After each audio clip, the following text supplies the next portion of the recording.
Hello and welcome to the Deadbeat Philosophy Podcast. I'm your host, Dave Baumeister. This week, it's my great pleasure to have on the pod my friend Ross Heintzkill.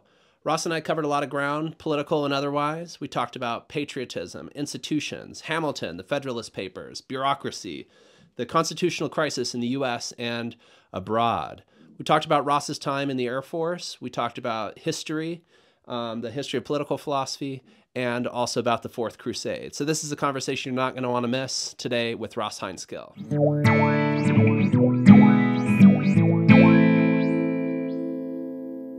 Like, what's your view of the relationship between religion and politics? And maybe also philosophy, if that's a third thing you want to throw in the mix. But I'm especially interested just about religion and the role it plays in society. You could touch on your own lived experience if you'd like, or just opine in a more general way. But I would love to hear what you think about this. What do you have to say? Yeah. So,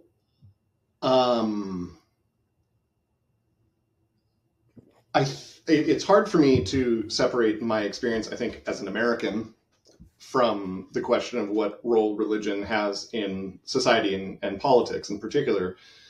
I studied politics in my undergraduate, and I studied under a guy who is typically what would be called a classical conservative.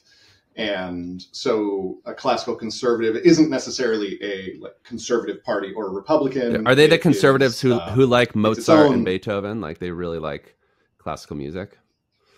I mean, in part, yes, because belief in the Western canon is actually, strong embrace of the Western canon is a fundamental aspect of classical conservatism. This idea that, that there is an emblematic thing towards which we should point as a society, and we should embrace that.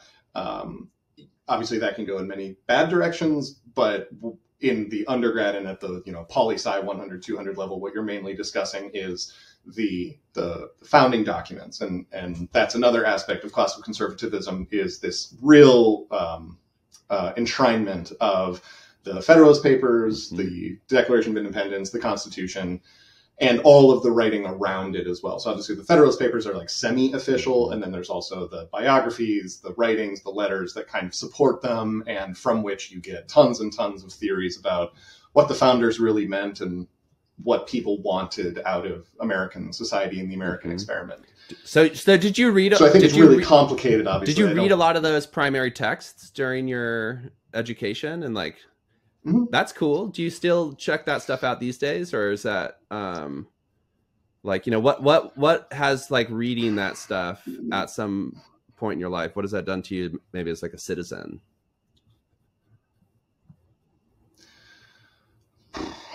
I don't think I would have enlisted had I not been engaged with some of the primary documents.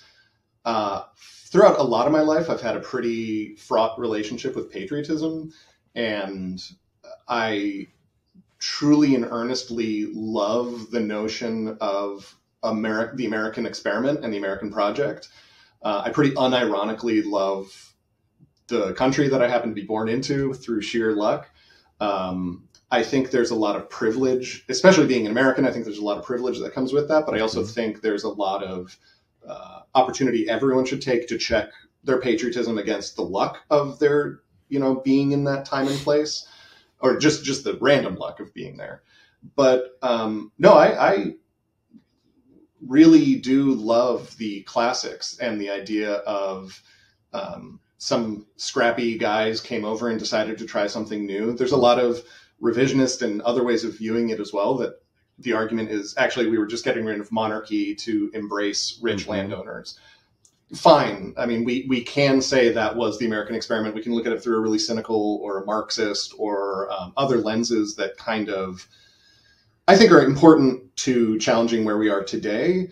But I also think there is a value in believing, true or false, accurate or inaccurate, believing that there was a noble intention with the founding.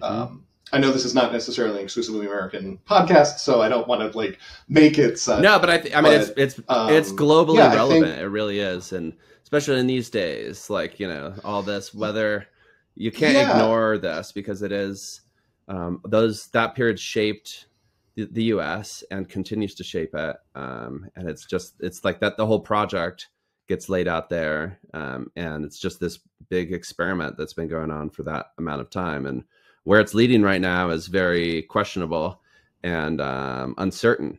But it's pretty wild to think. Can I ask you something? Like, do you remember? Well, go ahead.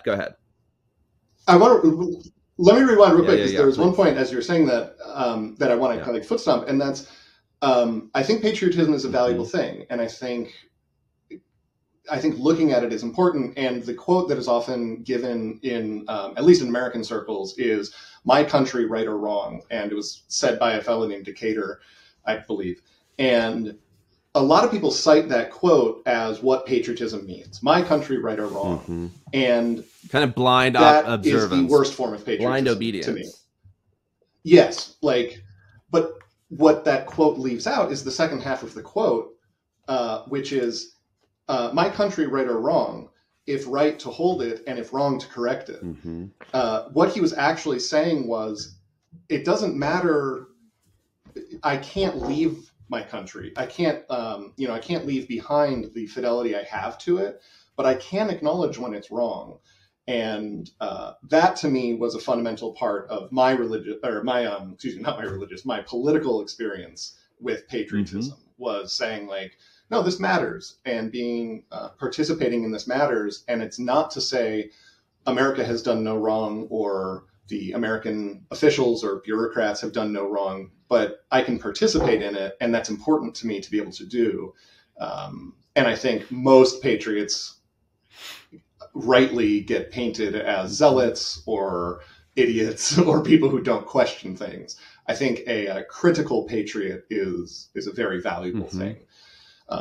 And to that point, to circle back to your original question, I think religion's presence in politics, specifically in politics, I think is wrong. I don't think someone's worship and book of worship or place of worship has any place in the actual political operation of day-to-day life, nationally, locally, at all.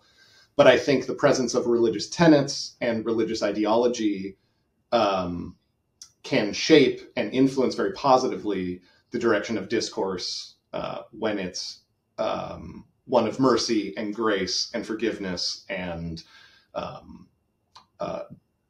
helping others, et cetera, et cetera. I mean, what religion doesn't hold the golden rule as one of its core foundations? Yes, I think a government and a political system that is grounded on do unto others as you would have them do unto you, absolutely, I want to embrace that. One that specifically references a type of God or a appearance of God or a style of worship that I strongly disagree. Yeah. But I'm just, this is such this is politics 101. Like, this is I'm not saying anything crazy. Well, I don't know. I mean, that's, have you heard of evilism? Like the evil religion where they reject the golden rule. No, I'm just kidding. I don't know if that exists. I kind of see your point there. Someone I read this over this last year who has something to say about that is Rousseau, Jean-Jacques Rousseau. And they, because for them, all religion boils down to the same universal moral substance of just being kind, and things like that. So it's there's a universal background insight that religion provides. So it's almost like there can't be a bad religion. So then if that's the case, I mean, I don't know, but that also seems kind of on the surface a little suspect, because what if some religions, endorse slavery and some don't. Some religions, lead people to treat the earth and the planet and the rest of nature like crap, and some don't. So it seems like it doesn't seem right to say that just all religions are equally valid or something, but at the same time, I don't know. What's your view of that? It's, I think it's it boils down to the very pragmatic and practical aspect. For me, most things boil down to how will it be applied? What's the application of that question? And so, yes, I agree that by and large, there are plenty of specific instances in which a religious practice is questionable, morally dubious, ethically suspect. But in the end, I think the truth will out, and I think the balance is better if we just say we can't ban one without potentially banning all. And I mean, again, it's such a trope. It's basically what the American experience in putting Article 1 in the, not Article 1, Amendment 1 as what it is saying, look, we just can't make laws about this. Like, there's no way to do it right. There's no way to know who's right. So we just kind of have to get along and hope that the evilists in the world eventually will be massively outnumbered by all the other ones. And I think that's kind of the only way you can realistically implement it and make it, I don't know how else you could manage it otherwise. And I think right now in America is a really good opportunity to see the opposite, where conservatives, and I don't even know what to call Trump and his orbit anymore. It's certainly not Republicans. It's certainly not conservative, like, politics from a political philosophy, political history perspective. I don't know what the fuck it is. But whatever Trump and Musk are doing is very clearly suggesting that the Bill of Rights is wrong. That actually there's a certain kind of speech, there's a certain kind of worship, there's a certain kind of monetary income, there's a certain kind of property that is valued over others. And that is fundamentally, diametrically opposed to the actual intention of egalitarian democratic access. And I think everyone feels the draw of wanting a president who reflects their desires, a strong president who reflects their interests and desires. And obviously the danger of imbuing a president with that power is that when they disagree with you, they still have that power. And I think Trump is a perfect example of that, of what we actually need is institutions that are based on regulation, moderation, and restriction within freedom of speech, within an egalitarian democratic freedoms.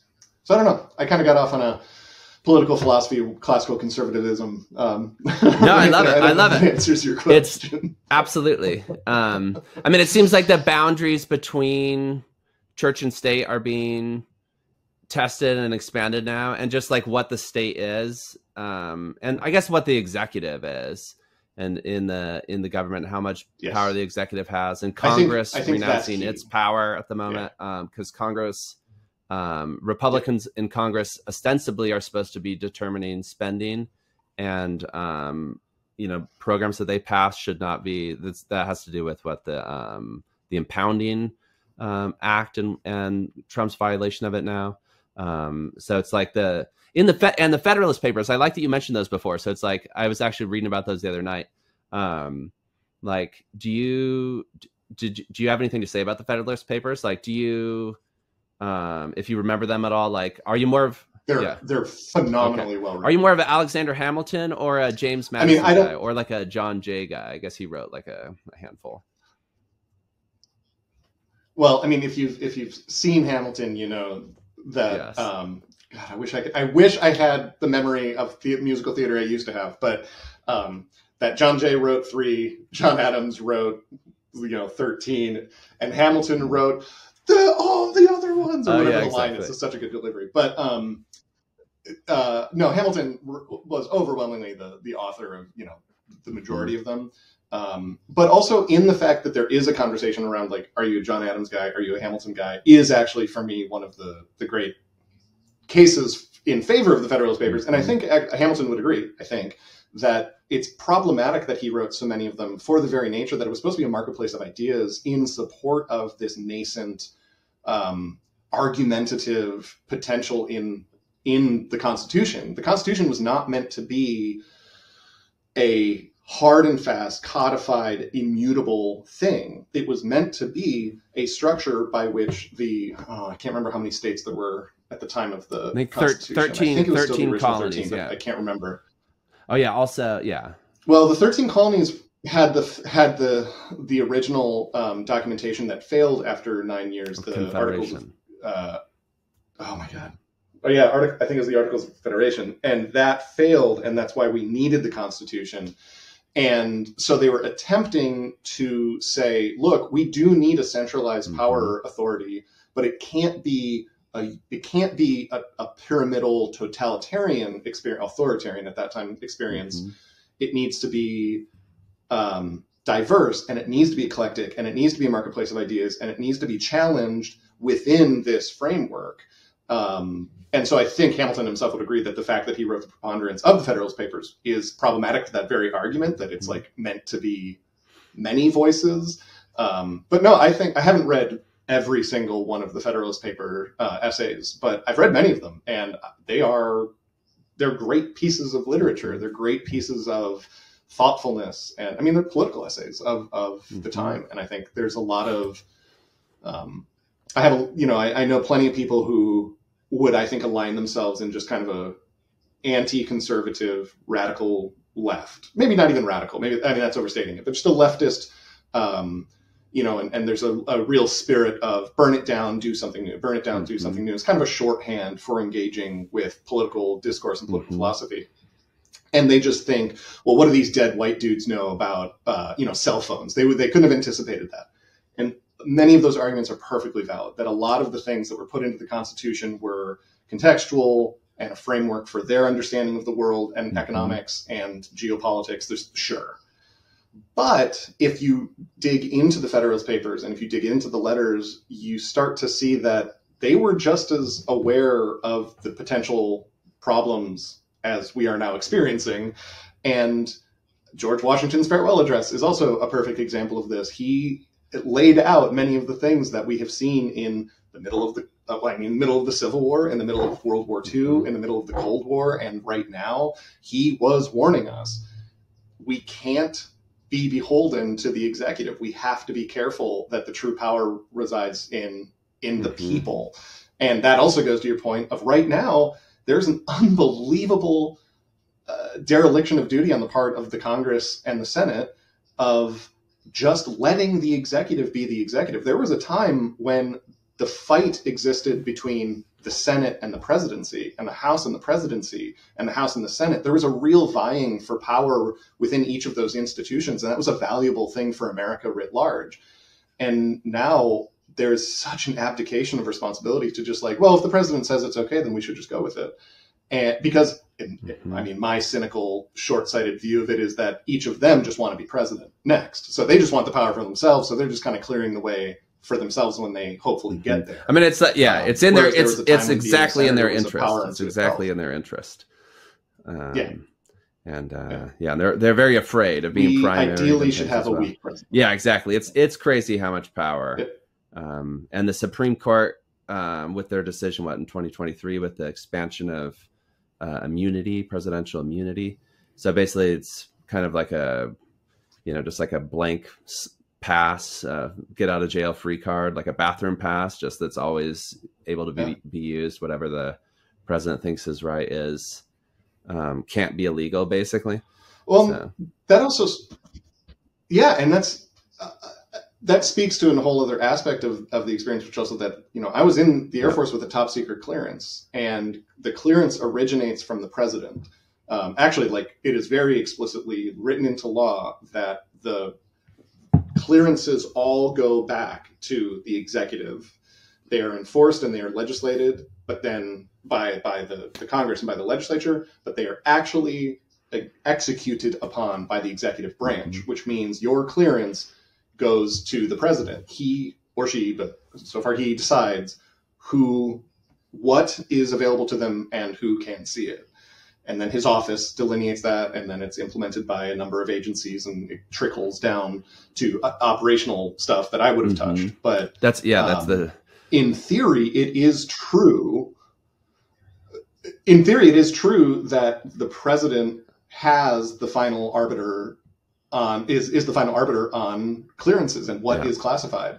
But what happened 5 years ago is such an astonishing betrayal of that trust, of that institution. And it's also evidence of how slapdash the solution was when it was implemented in the 50s, and then how it's been like just modified and added to, and how it's always been a fight between the president and the Congress of like, well, who's gonna say I have the final authority and maybe be proven wrong and then forever hold that. So it's just, I mean, this is a really old story and a complicated one, and we are reaping the benefits. Well, the benefits, we're reaping the what do you reap that isn't a benefit? the worst things, the fruit, the wicked, nasty. Yeah, the thorns, I guess. The thorn. Or maybe it's like a prickly pear. You know what I mean? It's like it looks good, and it's the end product, but you can't really bite into it, and it tastes horrible. I mean, those do taste pretty good, but some taste horrible, like a cactus fruit. You know what I mean? So I was about to say, prickly pear may not be a great example because I would actually eat one. Yeah, a lot of rotted fruit on this vine. And I think in large part it's because we didn't plan ahead.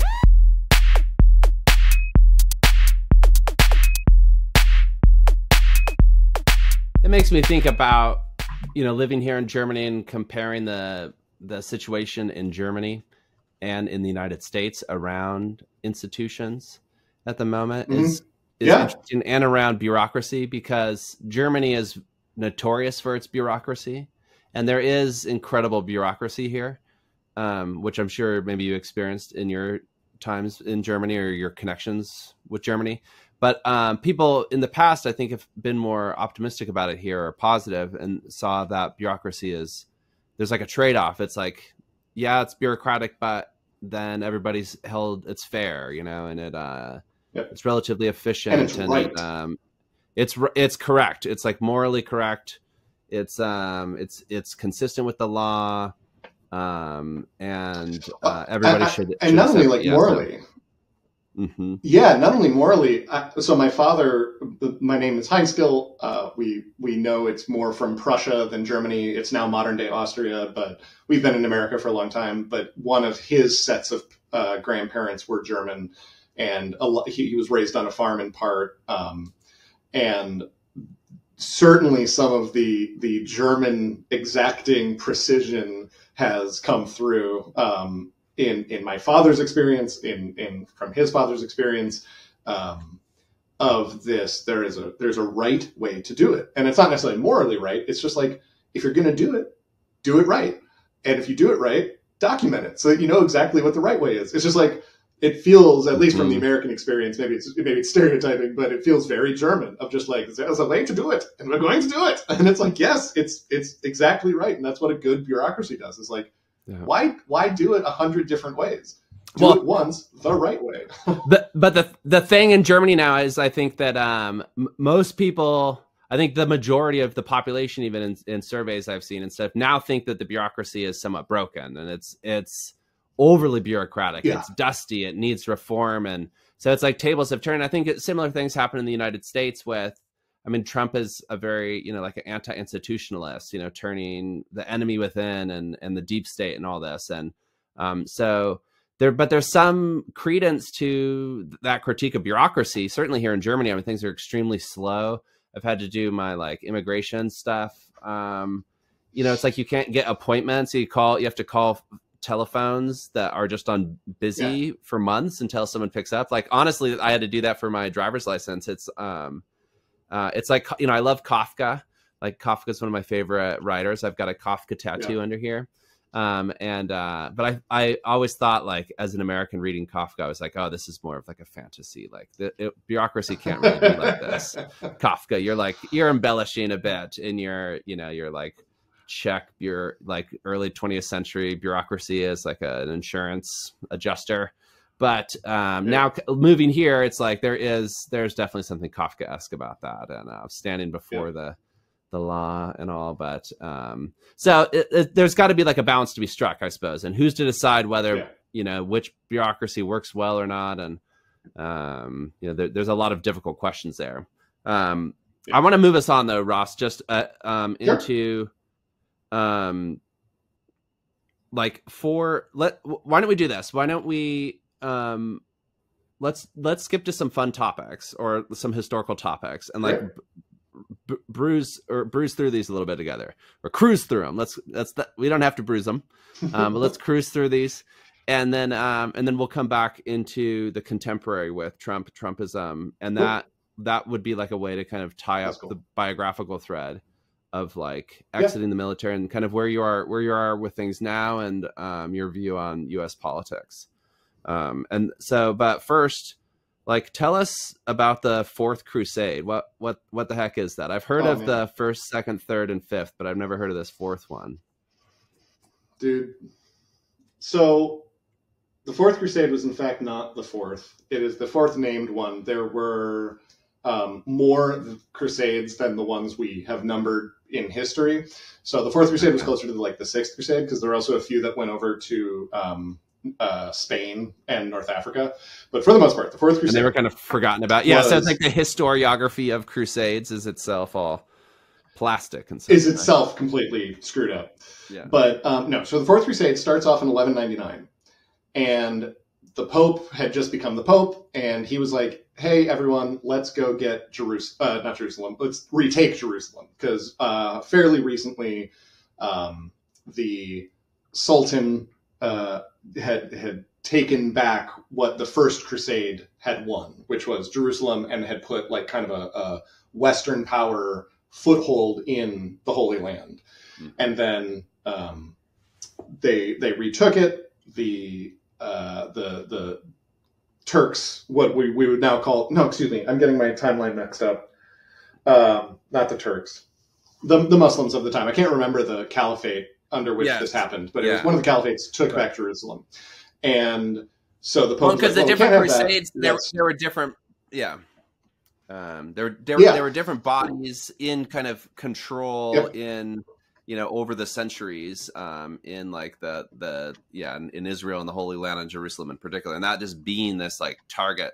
It's just crazy how Jerusalem has just like traded over the centuries, like, and is this like hotly contested place, and and how much as someone who is not Christian, and as someone who's like not Christian and not from a conservative Christian experience, the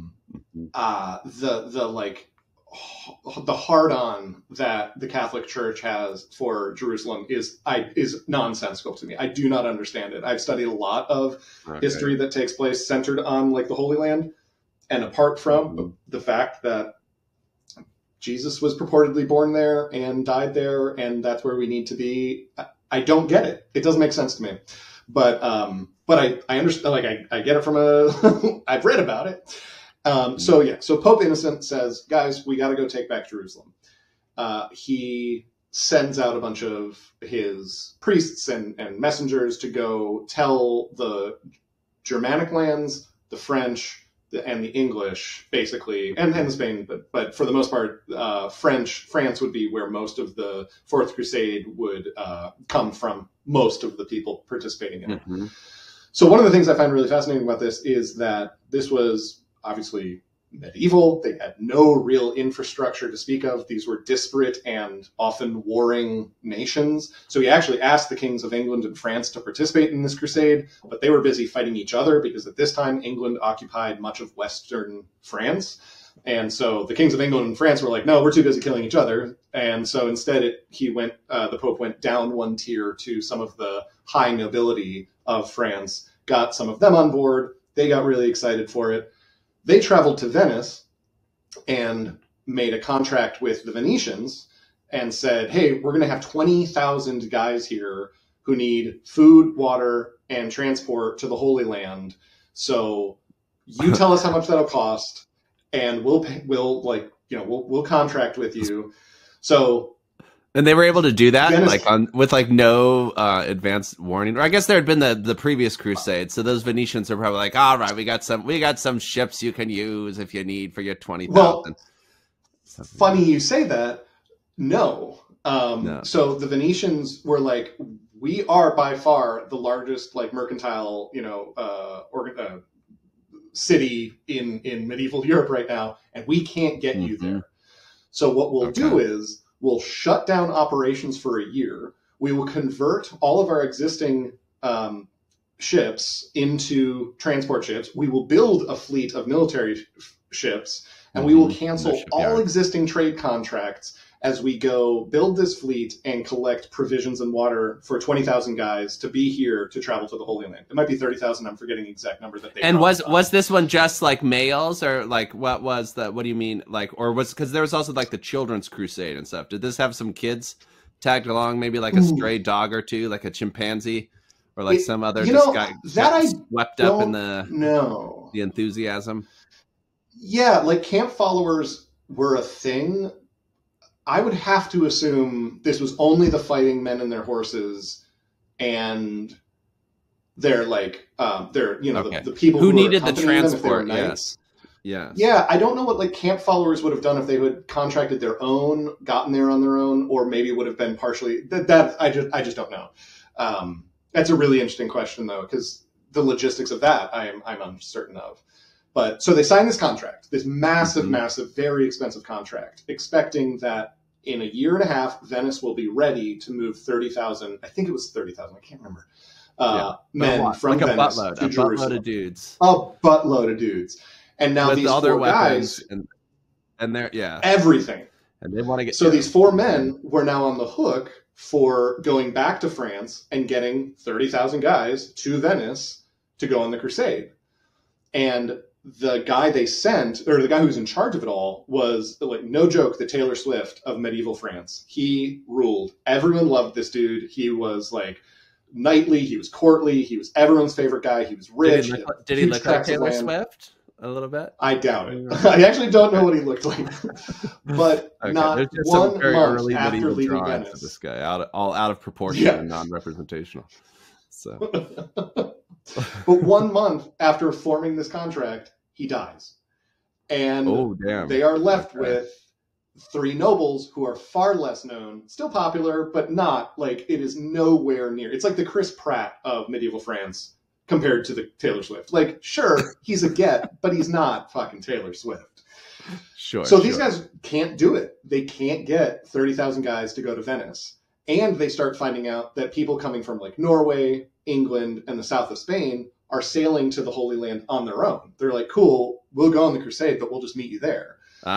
We got our own ships. So they're, we've got our own boat. We're going to sail anyway. We'll just go all the way. Suckers. And as more and more people realize that, actually more people are taking their own route, which means everyone who goes to Venice is going to be on the hook for the cost of 30,000 guys going. So it becomes a tragedy of the commons. Every person who goes to Venice is on the hook for the total cost. So if you can't get 30,000 guys there, don't go through Venice, go on your own. So there's a huge problem. They end up at Venice, and the Venetians have done it. They have fulfilled their side of the agreement, and they are like just over half of the bodies they need to send. It's disastrously expensive. They can't do it.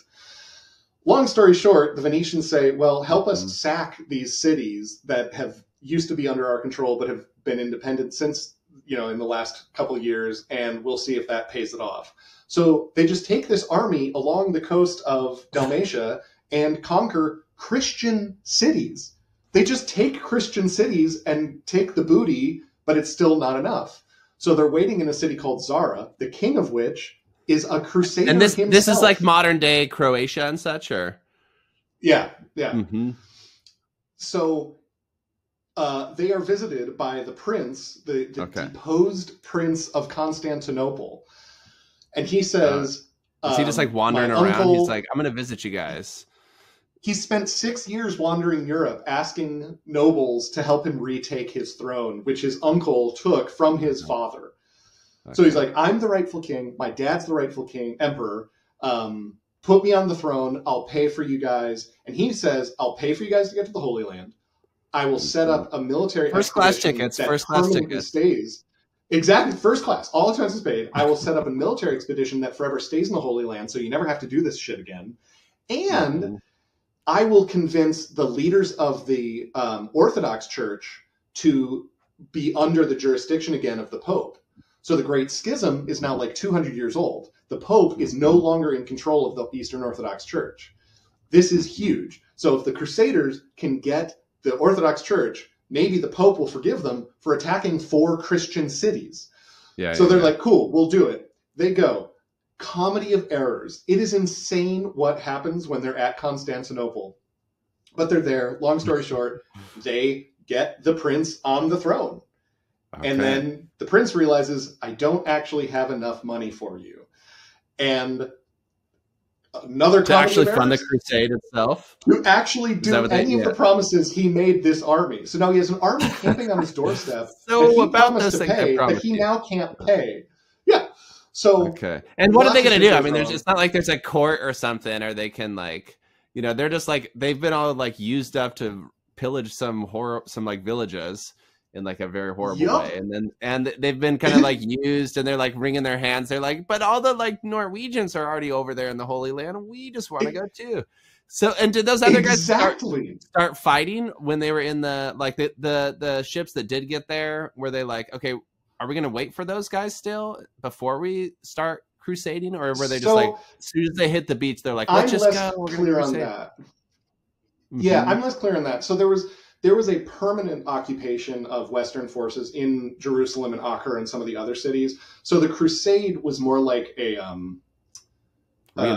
push, a big build-up to do like one big military campaign. So there was always fighting. There was always something going on in the Holy Land. So I think those forces that made it there on their own just augmented local forces, just supported local insurgencies and problems going on locally. And they were waiting on the other troops to make the big push on Jerusalem, because that would be a massive, massive campaign with lots of expected losses.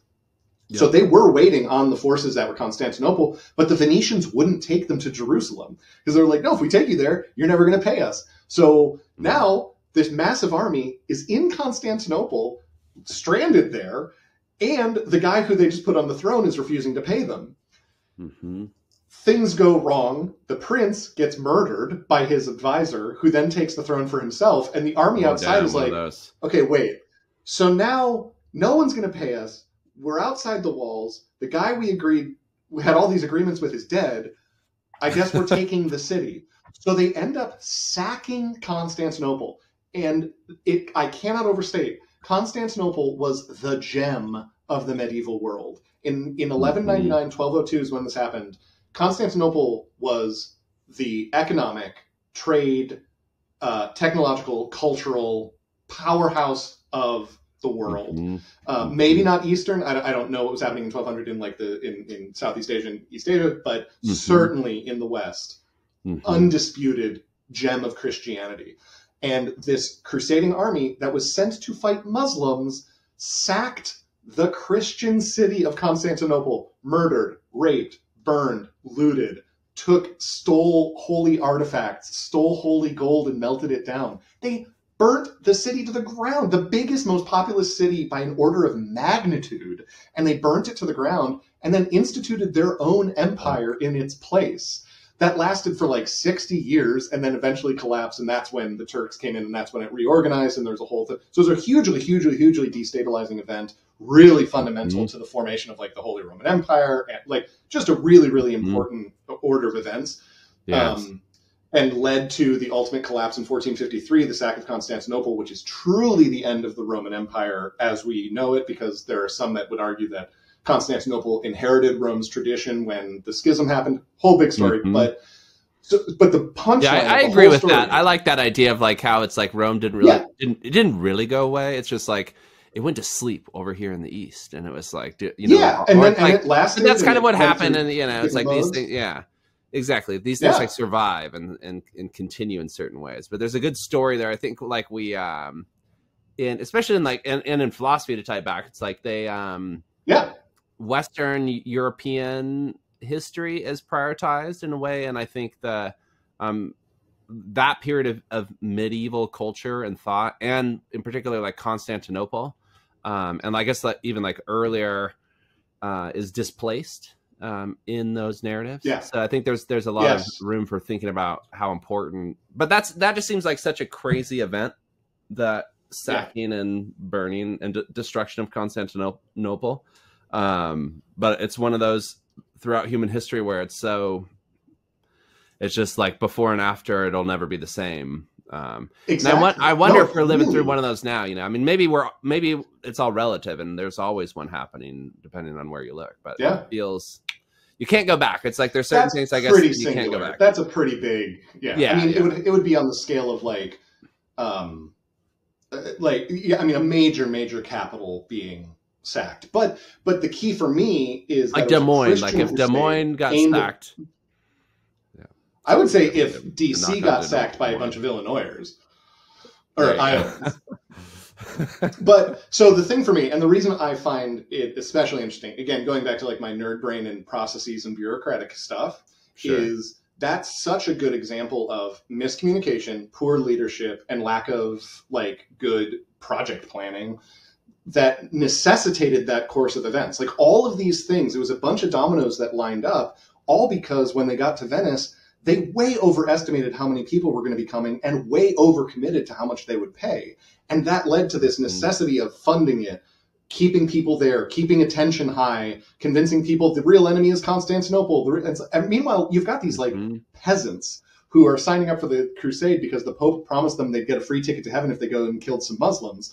And these peasants are sitting outside Constantinople like, so I've never seen a map before because it's $11.99 and I'm illiterate, but I'm pretty sure we're not even halfway to where we're supposed to be. What the fuck is going on here? So it's just this insane poor planning and poor execution. And if you compare that, I mean, this is an insane comparison, but in 1948, there was the Berlin airlift, orchestrated and done largely by the U.S. Air Force, bringing in food, fuel, and supplies to Berliners when the Soviet Union cordoned it off and blockaded it. The Berlin airlift is one of the great accomplishments in modern history.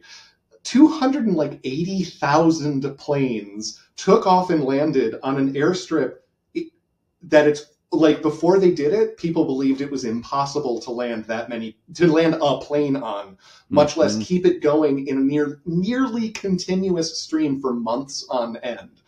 And that is what good bureaucracy does. Like good bureaucracy, good planning, good institutional oversight, and really good, good training, good institutional knowledge and transfer of institutional knowledge makes things like that possible. It is, I have chills on my arm thinking about the Berlin airlift. I mean, it's largely that it's one of the things that in the Air Force we really pride ourselves on. Like it is on the wall of like, that's what we do. Yeah, it's like when the greatest hits, shove, Yeah.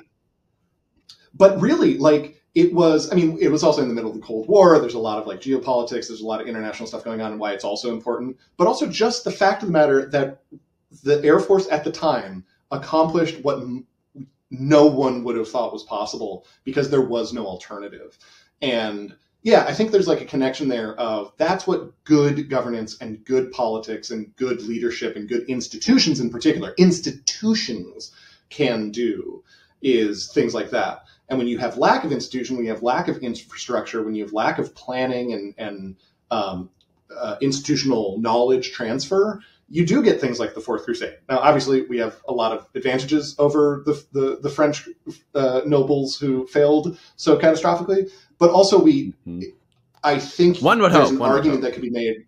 Well, one would hope, but I think there's an argument that can be made that if you rewound, like, put the U.S. Air Force of 1948 in 1199, and I think you could see a very different thing happen.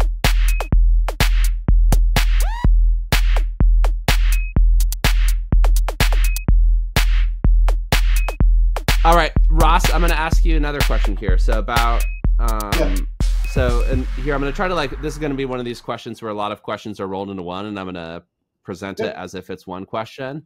But I just want you to comment on death, because that's like part of what this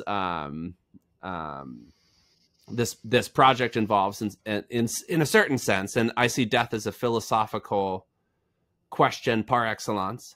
And as someone who's been in the military, and the military involves death on some level, but also thinking about the Fourth Crusade or any number of examples from history or examples, you can just think about death and its importance. So what does death mean to you?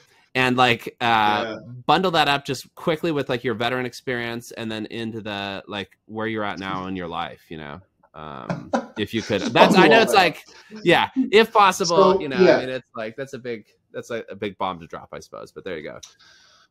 So, man, just the other day in a different podcast, I heard Jane Goodall interviewed, and she mentioned, you know, that she knows she's approaching death, and that she treats it very much like an adventure. And of course, you know, there've been all the comments of like, I just considered death to be the next great adventure.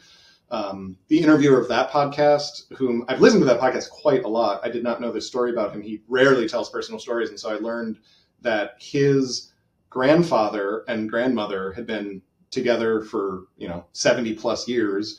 And when they were both in their mid 90s, she was diagnosed with cancer. And the grandfather, rather than figure that out and rather than, well, I shouldn't say rather, that's already editorializing. The grandfather decided, and they decided together, to suicide together. Mm-hmm.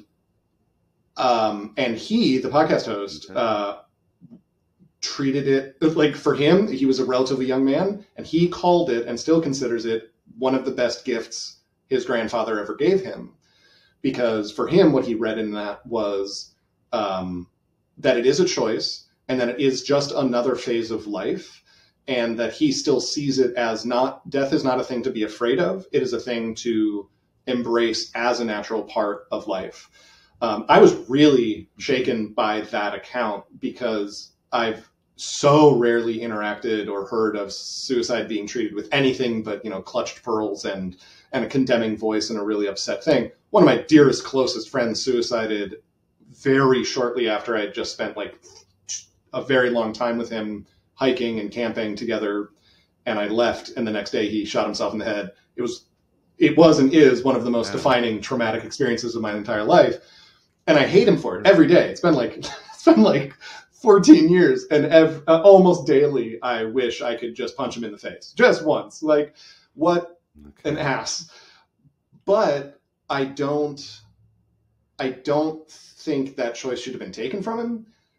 And I just wish I could have been there to force him to do it in front of me. You know, that's one of the lines I remember from my suicide prevention and response training is, it is not your job to prevent someone from suiciding. It might be your job to make them do it in front of you. Like, show them, to make sure that there's you matter enough to me. Mm-hmm. You matter enough to me, and your choice is going to affect me in this. If that's truly what you want, do it with that knowledge. And I wish I had made that clear to him at the time. And I really regret that maybe that wasn't clear to him. I don't know. Anyway, so death is fraught. And then, as you mentioned, yeah, I mean, I was in intelligence, and while I won't mention the areas of operation I worked in, I contributed to what in the Air Force is called a kill chain. And that means the chain of events that goes from detection to what we called going kinetic. And going kinetic is application of force, lethal force to a target. So while I've never pulled the trigger, while I've never like aimed down the crosshairs of a bomb or, you know, whatever, and pressed the launch button, I have unquestionably contributed to the kill chain. I have, through the work I did and the call outs I made and the job I had, I undeniably helped end people's lives. I have never once lost a moment of sleep about it, or I've thought about it and I've questioned it, but I've never felt remorse. I've never felt shame. I am not a violent person. I'm like, I've never. You don't seem like a violent person. I'm glad. But I've never in anger like struck anyone. I don't think violence is a recommended way to solve problems. But, you know, but humans are weird, and we are biological creatures, and fundamentally often will versus will comes down to bigger, stronger, faster, better at killing. And I think we are lying to ourselves if we assemble scaffolding that makes it seem like we're above that or different from that or not that. Like, we are animals fundamentally, and sometimes the difference of opinions becomes violent and ends in death. I really wish we lived in a society where that weren't the case. I really wish we lived with structures in which that wasn't how people ultimately debated things and decided things. But, you know, I'm a student of history. Like, I can't look at any part of the Roman history. I can't look at any part of the medieval history. I can't look at any part of American history and not see that sometimes people want something bad enough that they're going to use violence to enforce it. I am not a trained ethicist. You had Lauren Eichler on, who I would certainly turn to with questions about the ethics of violence or the ethics of social interactions of violence. Dr. Eichler, I should say. And Doc Eichler. I call her Doc Eichler. Yeah. Doc. I don't struggle with those questions of ethics, but I do think they are ripe for consideration. I hope I will never kill someone in my life. I hope it never comes to that. But I also know pretty well that I'm pretty comfortable with the applied use of violence in the appropriate context. My own death. Yeah. Tell me about that.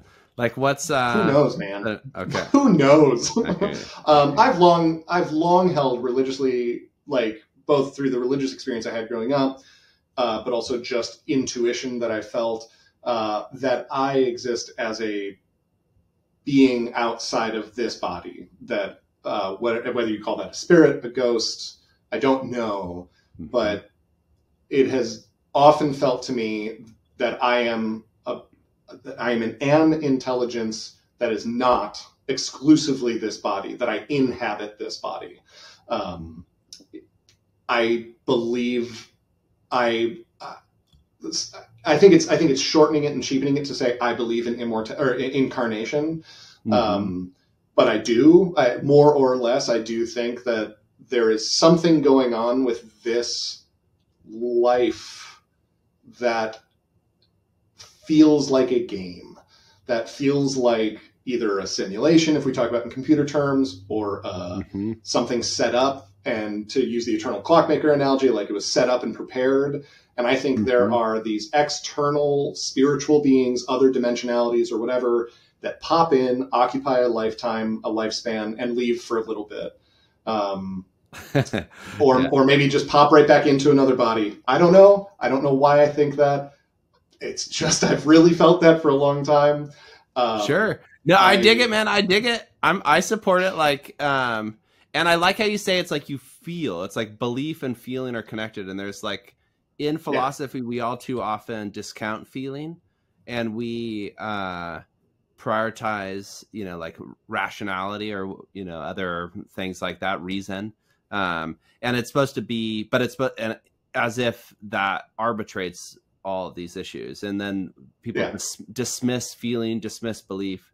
But it's just important. Yeah. Feeling and belief are different than reason. These are different things, but it's like they have a place.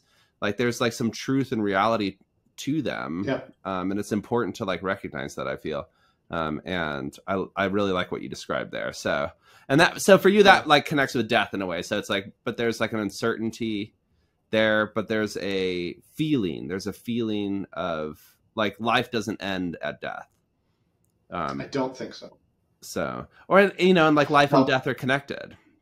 I suppose it's like life. However, I think that's indubitably true, right? You can't. Oh yeah. Yeah.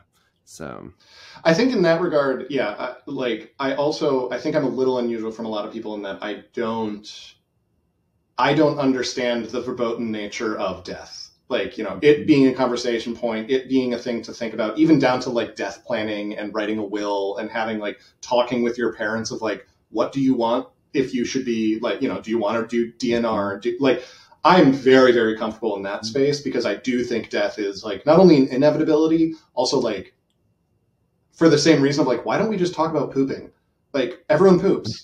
It's totally. Yeah, it's a little rude. We don't have to talk about it all the time. There's a really good book about that people can. Yeah, like everybody poops. Like, shout out to Everybody Poops. This episode is sponsored by but but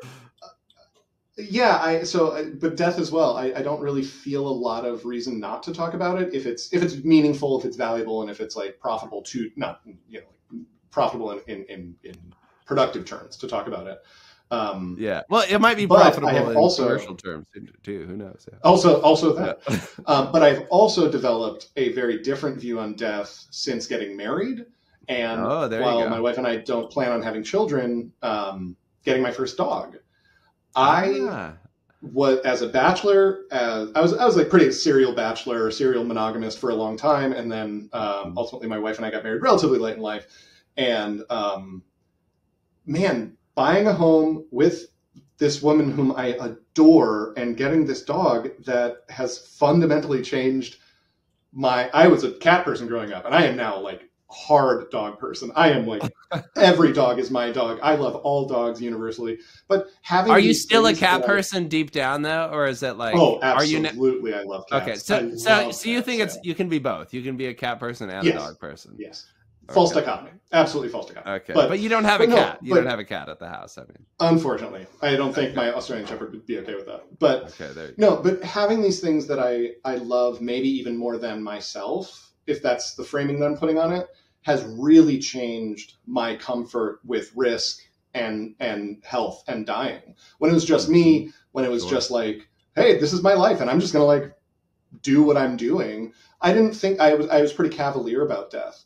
And now I've accumulated things that, one, I'm not sure I would survive my wife dying. I'm not sure how I'm going to do when my dog inevitably dies before I do. Mm-hmm. And also I am suddenly very conscious of my own mortality in a way that I never have been. And I attribute that to how much I love my wife and my dog. That knowing love and death are connected. Isn't that interesting? Yeah. Yeah. Or my perception of it, maybe. But hopefully my death and my love are not connected.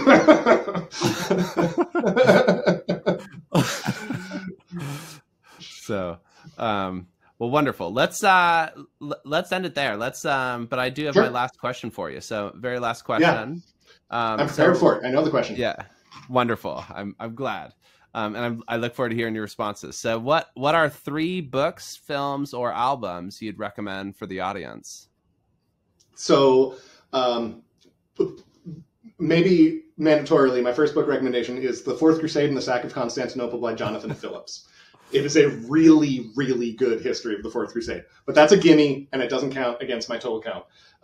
Yesterday, I finished Project Hail Mary. We'll consider that a footnote on the previous discussion. Yeah. I finished Project Hail Mary by Andy Weir. Andy Weir wrote The Martian, Artemis, and now Project Hail Mary. I adored Project Hail Mary. Within 100 pages, I was struggling to find times not to be reading it. Like, I had to physically stop myself from reading this book. I think it is excellent. It is sci-fi. It is hard sci-fi. Andy Weir, I think, is a genius at incorporating science and engineering problems into his plot in a way that feels accessible to a person who knows very little science or engineering. I loved it. Cannot recommend it enough. Big, big, big ups to that. But he doesn't need he's #1 New York Times bestseller. Everyone knows it's great. But another one that probably doesn't need my endorsement, but I recommend it anyway, is Severance on Apple Plus. I think that show absolutely rules. If you're not familiar, the core idea is that it is possible to have a surgical augmentation to your brain in which your temporal experience is split. So the moment you walk into work, your consciousness you become amnesic about everything that happened before, and you are you at work, and you work your time at work. And the moment you walk out the door, you go back to who you were when you walked in the door. So your out self and your in self are different memories, different not consciousnesses, or are they? And so the whole show circles around really that central question. What would it be like? Because remember, if you're only in those 8-hour time loop, you walk out the door and immediately walk in the door. So you are on this constant, never-ending loop of Monday through Friday, 9 to 5. And over here, you're living on the outside, never knowing what's happening in work. So you walk into work and immediately out, and that's all you know. And it's asking really cool questions. It's funny in certain ways. It's surreal in certain ways. It's a thriller in certain ways. I love this show. And I think it really does ask interesting questions about like selves, like, who are you at work? Kind of what we started the conversation with the Hegelian observation of like, who are you in different contexts? And this show is taking it in a very surreal, literal way of like, if you had no memory of who you were before you went into work and you only existed in those 8 hours, who would you be and who would you become? And would they be different than the person on the outside?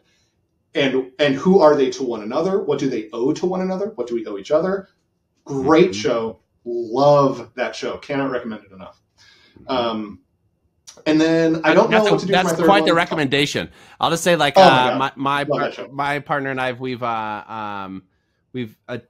we've considered starting. It's like on our list of shows, but we don't have an Apple Plus subscription, or so that's really been the thing. It's like, should we get Apple Plus just for this? You know what I mean? Like, we've heard such great things about it. So but it sounds on your recommendation that that'd be the way to go. Is it worth it? Yes. I think there are also other shows on Apple Plus worth watching. Quite a few others that I think are really excellent. It's in that prestige space. It's very, very good. Yeah. I know there's the dinosaur documentary that we had a trial subscription for a while, or it's like a David Attenborough dinosaur thing that's on Apple Plus. We got it because my kid loves dinos. And that was really cool. I think there's 2 or maybe 3 of those now, 3 seasons. Oh, damn. Okay. So maybe that's another reason. So we only saw season 1. So, but what's your third recommendation, bro? I'm going to say Terms of Enlistment by Marco Kloos. Marco Kloos is a German author who was in I believe the German army, but he might have been in a different country's army. And he did a very specific job where you're a forward battle controller. So he was like deployed and he was basically an air traffic controller, but deployed behind enemy lines. So he would go in and he would have sight lines. He would have like laser pointing. He would be figuring out what's in the area, and he would tell which pilots where to go and what's authorized and where the use of force, like things like that in real life. And then he wrote a book series that takes place in space, and it's like a space marine, huge, sprawling action. It is so good. And each book just builds on the next, builds on the next, builds on the next. He goes insanely cool places. I think he's really creative, really clever. It's also one of the best military sci-fi books I've ever read. I read a lot of like intentional military sci-fi because they're usually doing really cool stuff. It's not just like, oh, look at the guns. And I think Marco Kloos is doing really cool things. Wonderful. Excellent. And I'll try to get links to each of those into the show notes for us as well. So, well, Ross, it's really been a pleasure speaking with you. Thank you so much, man. Ross Heintzkill, everybody. Thanks a lot. Ross, we'll talk to you soon. And everybody else, we'll see you next week for another episode of the Deadbeat Philosophy Podcast.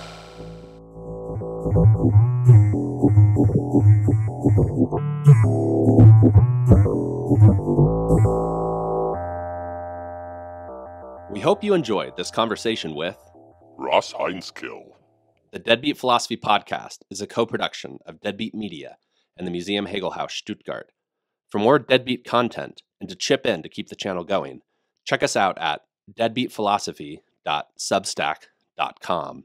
For more about the Museum Hegel-Haus, check out hegelhaus.de. That's HEGEL-HAUS.de.